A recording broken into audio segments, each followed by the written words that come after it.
हाय दोस्तों, आराध्या क्लासेस हरनई में आपका स्वागत है। आज हमारा मैथ से टॉपिक है पाइथागोरस प्रमेय। पाइथागोरस प्रमेय, देखिए पाइथागोरस जो थे मैथमेटिशियन थे, ये ग्रीक के थे। ये ग्रीक के जो है मैथमेटिशियन थे और इन्होंने जो है राइट एंगल्ड ट्राइंगल के लिए राइट एंगल्ड ट्राइंगल के लिए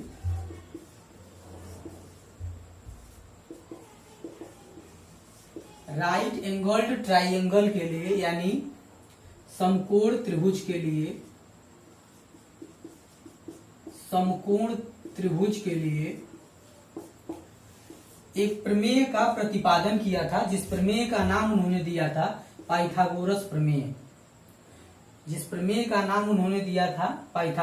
प्रमेय।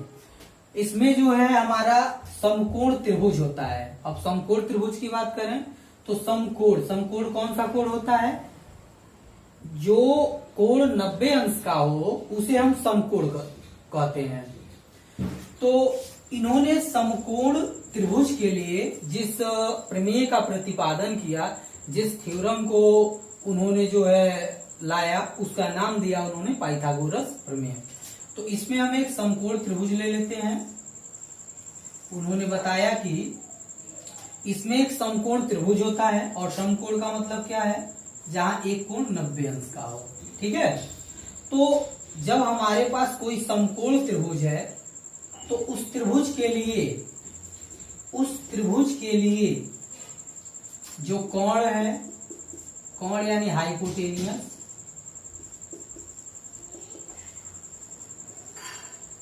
ये आपका क्या है? आधार यानी बेस। और ये क्या है? आपका लंब है। लंब यानी एल्टीट्यूड।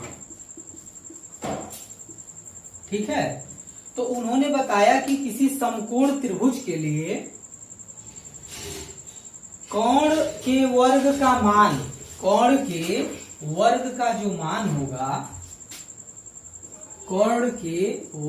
जो मान होगा वह अगर आप लंब का वर्ग करते हैं, यदि आप लंब का वर्ग करते हैं और आधार का वर्ग करते हैं, यदि आप लंब का वर्ग करते हैं और आधार का वर्ग करते हैं, तो दोनों के वर्ग के योग के बराबर होगा। किसका मान? कोण के वर्ग का मान।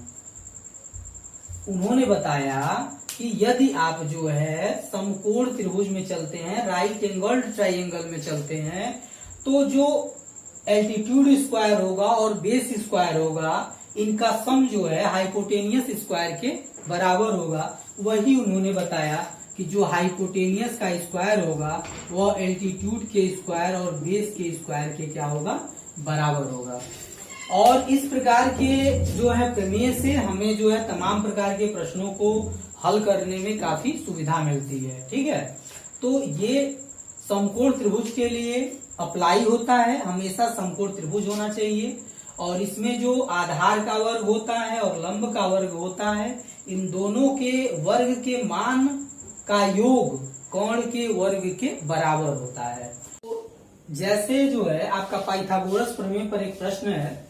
यहाँ पर हमारा राइट एंगल ट्राइंगल है और इस राइट एंगल ट्राइंगल के लिए जो है यहाँ पे लंब और आधार का मान दिया गया है, जहाँ लंब का मान AB 6 सेंटीमीटर है आपका और आधार का मान BC 8 सेंटीमीटर है। ठीक है, यहाँ AB ये जो आपका लंब होगा और ये आपका आधार होगा। तो अगर हम इसे सॉल्व करना है और हमें कोण का मान ज्ञात करना है, यहाँ पे कोण का मान ज्ञात करना है, हाइपोटेनियस का मान ज्ञात करना है, तो आप सूत्र क्या लगाएंगे? कोण का वर्ग। तो कोण का वर्ग यानी h स्क्वायर, हाइपोटेनियस का वर्ग इज इक्वल टू एल्टीट्यूड का वर्ग प्लस बेस का वर्ग। ठीक है, तो एल्टीट्यूड का वर्ग क्या है? एल्टीट्यूड है जो 6 और इसका आपका वर्ग हो जाएगा। बेस क्या है? 8 है, आपका 8 का वर्ग हो जाएगा। और यहाँ पे देखिए 6 का वर्ग आपका 36 आएगा और 8 का वर्ग कितना आएगा? 64 आएगा। और ये दोनों जुड़ के कितना हो जाएगा? 100 हो जाएगा। यानी h स्क्वायर बराबर 100। तो h स्क्वायर बराबर 100 है ना, यानी किसी संख्या का वर्ग बराबर 100 है। तो अगर आप वर्ग याद किए हैं तो कौन सी ऐसी संख्या है जिसका वर्ग 100 होगा? तो ऐसी संख्या 10 है। तो यहाँ से आपका हो जाएगा H square is equal to 10 square, square से स्क्वायर रिमूव हो जाएगा, एच इक्वल टू 10 सेंटीमीटर। ठीक है, इस प्रकार से हमारा इसका मान निकल जाएगा। पाइथागोरस प्रमेय का जो सबसे ज्यादा यूज होता है, यह जो है आपका जब हम रीजनिंग पढ़ते हैं, तो रीजनिंग में जो हमारा समय व दूरी वाला चैप्टर होता है, जो दूरी वाला रीजनिंग में चैप्टर होता है, दूरी एक स्थान से दूसरे स्थान के बीच दूरी याद करना, उसमें ये बहुत ज्यादा प्रयोग होता है। और वर्तमान में रीजनिंग में इसी से प्रश्न भी पूछे जाते हैं, तो इसको आप ध्यान दीजिएगा और अच्छे से इसकी जानकारी ले लीजिएगा। Okay, thank you.